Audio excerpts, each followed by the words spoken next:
Good morning muli mga ka-agri. Welcome back to my channel. Good morning sa ating mga subscribers, followers, at mga na-subscribe dyan. Kung hindi pa kayo nakapag-click ng notification bell, click na at subscribe para updated kayo sa aking mga videos na i-upload. Then yung mga mag-share din po para marami pang mahikayat at ma-inlove sa pagtatanim. Kahit backyard lang, matuturoan ko kayo. Paalala lang, yung disclaimer lang po, at di naman lahat ng videos ko ay disclaimer. Mayroon ding mga original at sariling tuklas, sariling pag-aaral. Meron din ako ipapakita sa inyo kung may mga technologies ako na or mga bagong invento na pa-farm. So later i-upload ko sa inyo kung perfect na yung aking mga pang-study. Then thank you muli sa mga nagpa-follow, nag-subscribe at saka nag-click ng notification bell. Thank you very much. Samahan nyo ako sa munting pagtuturo, tutorial at konting kaalaman sa pagtatanim, pag-alaga ng hayop. So thank you very much. Tara, samahan nyo. Umaga pupunta ako sa aking manukan para magpakain na. So ito po yung routine ng isang farmers. Sa umaga magpakain ng mga manok, din proceed to my lettuce yan sa kabila. So pasok tayo sa aking manukan. Backyard farming to. So magsusuot ako ng bota kasi kailangan mayroon tayong proper PPEs para makapunta tayo sa ating manukan.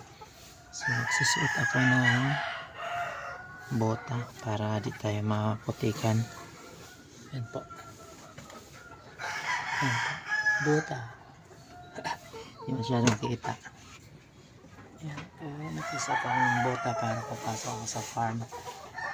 Sa backyard farming ko. Chicken. So, tatabi tayo. So, pagpasok ko dito, sasalubong yung aking mga alaga. Ayan. Dun. Diyan muna tayo. Halika. Kakain ko. Ayan po. Mga alaga ko. Dahil. Padaan. So, kailangan natin ng liwanag. Ayan po. Mga alaga ko. Papakain tayo ng manok. Ayan o, na. Ito yung aking pagkain sa breeders ko kasi marami na sila mag-itlog. So unahin natin yung aking mga inasal type chicken. Yan po. 4 months na sila. So 5 months pwede na siyang patayin. Pupunta naman tayo sa aking breeders. Dalawang haba. So kailangan natin ng liwanag. Wait lang. Tanggal tayo ng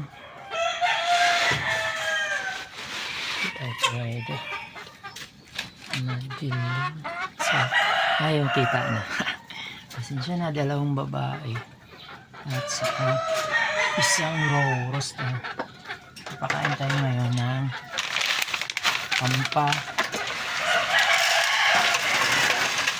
pampatibay, pampalakas, pangsimilya para sila mag-iitlog na.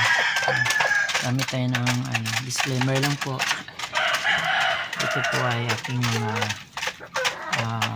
natutunan lang din sa ating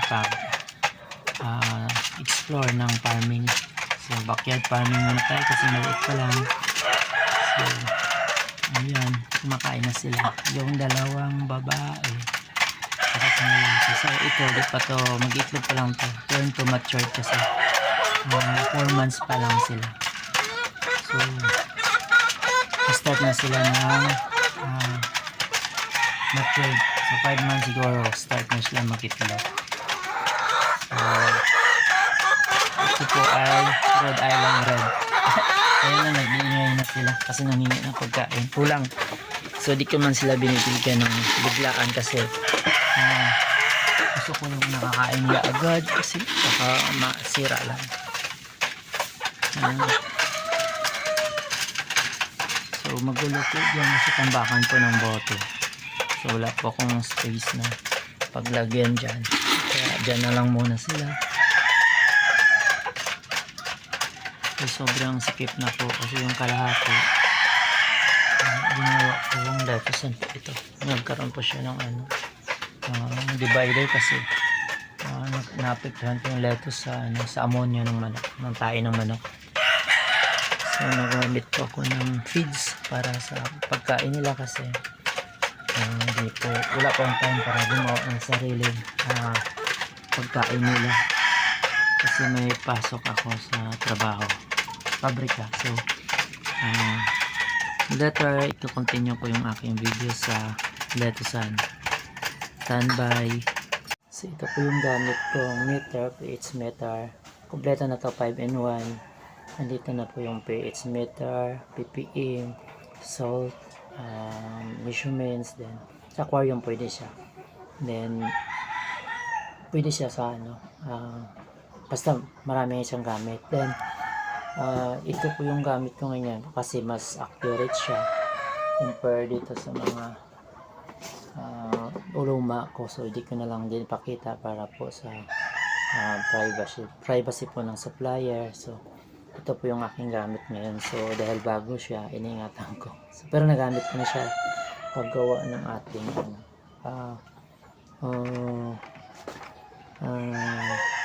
where is ito, solution, nutrient solution. Ginamit ko na siya.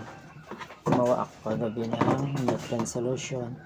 Ayan, ito po yung gamit ko, yung solution A, which is calcium nitrate. Then solution B, which is NPK plus Epsom salt. Letter B po yan, Epsom salt. So madali lang po ma-identify yung ating solution B sa mga nag-hydroponics kasi may kulay po. So depende po, mayroong katulad nitong Nutrihydro kulay pula, kung sa Master Blend naman is kulay green. So parang green siya. Then talagang puti po itong solution A kasi calcium nitrate. So ito po yung gamit ko then sa mga pagsusukat ng tubig. So dito po yung aking stock ng aking mga stock solution. So ito po gagawin natin ang video is ilikpit ko na kasi iningatan ko. Ang gumagana pala to kasi bago.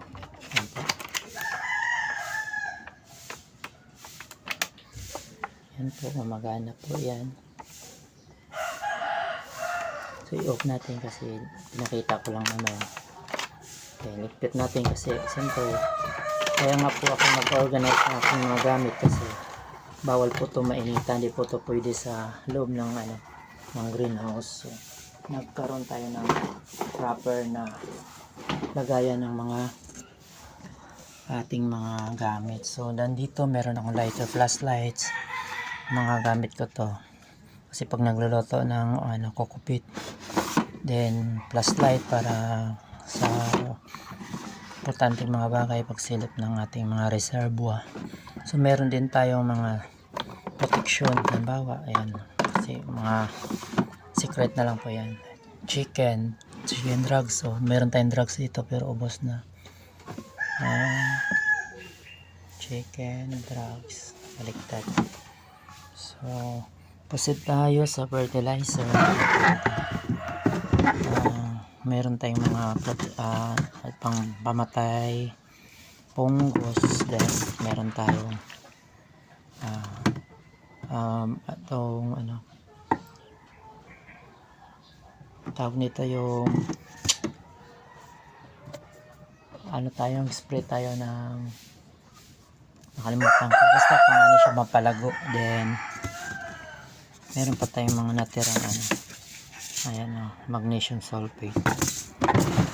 So dito meron tayo scale, mga timbangan. Ito na po yung ating yan po, mga gamit yan.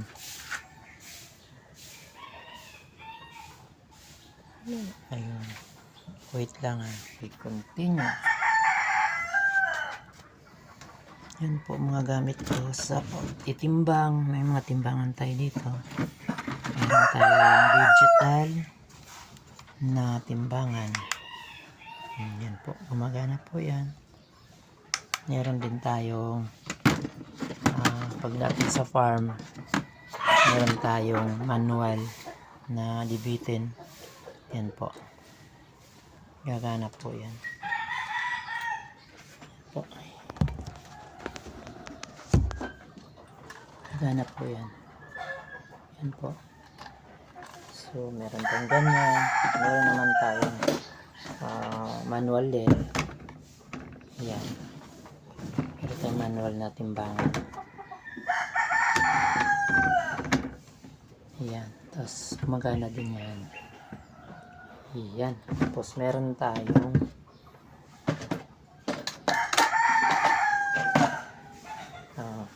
malaking timbangan para sa mga mabibigat na gulay. Yan po, gumagana rin to. Mga manok, nitimbang ko yan kasi binibenta natin live, buhay na manok. So, may mga price, specific price sa buhay na manok. Pagka buhay na manok to 20, pagkatay na to 40, ganun. Tapos mayroon tayong meron po tayong kalamansi dahil ito po yung bago kong ngayon inaaral na pangbababa ng pH. Hindi na ako, ula kasi ako pamili ng ng pH down. So na-discover ko yung kalamansi.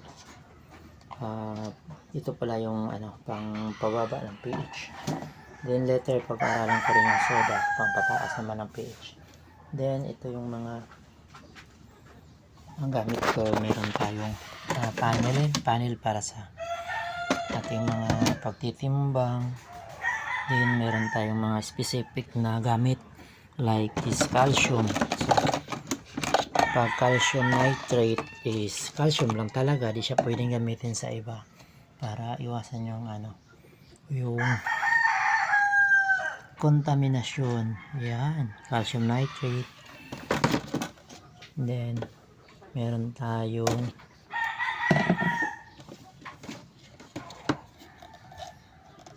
NPK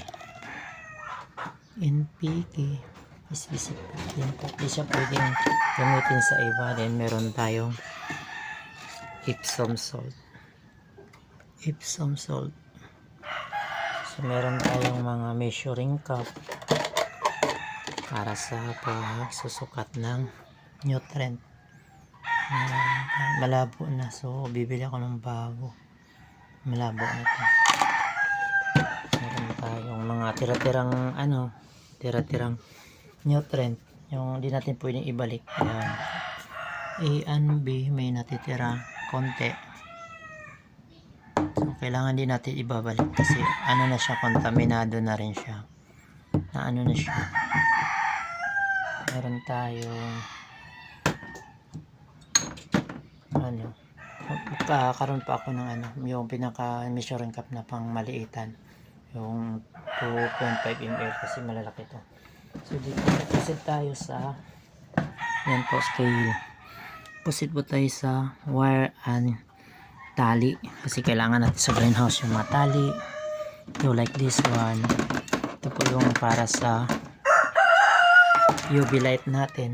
Gumagamit po ako ng UV light para pagka walang init, papailawin ko yung UV light pamalit sa ating hindi nagpakitang araw.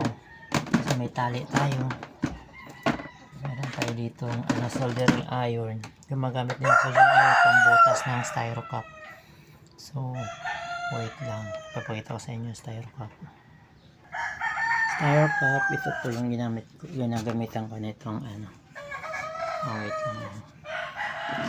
Soldering iron. Yan, pang slice po. Yan, pang slice yan. So, meron tayong panghuling gamit.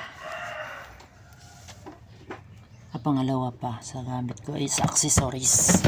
So, may mga accessories tayo dyan. Nandiyan yung mga pako, timer, tapos yung mga connector ng mga tubo natin. Then, meron tayong mga mga yung ginagamit sa hydroponic fertilizer sa mga itatap natin sa mga hose para doon idadaan yung ating mga abono. Ginagamit to sa mga drip irrigation. So, pakita ko sa inyo. Yan. Ilalagay po to sa ating mga hose para dito idadaan yung ating fertilizer. Wait na. Ito na lang. Dito po idadaan yung ating hose para pag naglagay tayo ng abono, tatakbo na po yan dito sa connector. Nakakonect pa dito yung mga drip irrigation natin. So mag-distribute na po yan lahat sa mga puno. So ito po kasama po yung accessories ko. Then punta tayo sa mga tools. Bigat na ng tools ko, ang dami. Ayan, mga tools. Kita po mga tools ko, kita dami nila, dami kong tools. So yan, part ng agriculture is may mga gamit na yan. Pero naman tayo mga plastic, tinidor, kutsara pag nag-meeting dito sa office may nagagamit. So ito iba, bakante pa. So meron din tayong mga egg tray para pag umitlog na yung mga manok na mga member, i-distribute ko yan. Then meron tayong plastic. So meron tayong plastic tray. Dito natin dito. Dito po yung nagpapawa dito na lang. So dito ko nilagay yung plastic tray kasi bawal ito patungan. So meron tayo sa taas na concoction dito. I-harvest na rin yan yung natin, yung calcium nitrate, 2 galon. I-apply natin yan sa halaman na calcium nitrate for spray. Kalimutan ko yung term ng